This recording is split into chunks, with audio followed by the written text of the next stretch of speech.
عشق من ناز نکن، بغضم و پایون میگیره.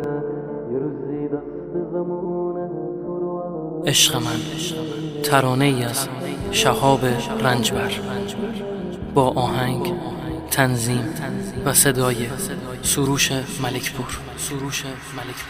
عشق من ناز نکن، بغضم و پایون میگیره.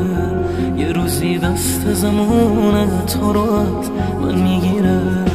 وقتی تنها با تو بودن واسه من زندگیه، تو رو دیدن، تو رو خواستن رو کی از من میگیره. عشق من قلب این عاشق با تو آروم میگیره. بی تو و عشق تو این عاشق داغون میمیره. تو رو دیدن، تو رو خواستن، تو رو هر جا میبینم. بی تو و عشق تو من همیشه تنها میمونم. عشق من عاشقتم، تکرار هر شبانته. همه حرفم به خدا از عشق و از صداقته. با تو بودم توی دنیا واسه من نهایته. عشق من بی کسی و شب با تو پایون میگیره. همه رگام از حرارت نگات خون میگیره. با تو باشم تن عاشقم بازم جون میگیره.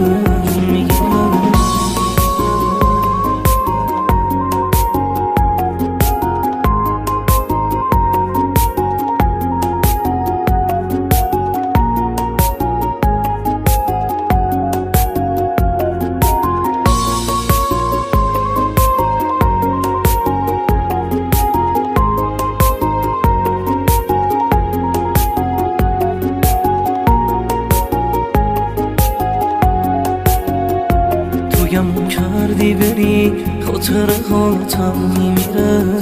روزای رفته برام رنگ سیاهی میگیره.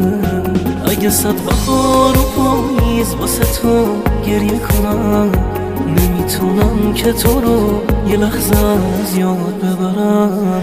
من همون عاشقتم تا که چشم بارونیه. سهم من از اون نگاه مهربون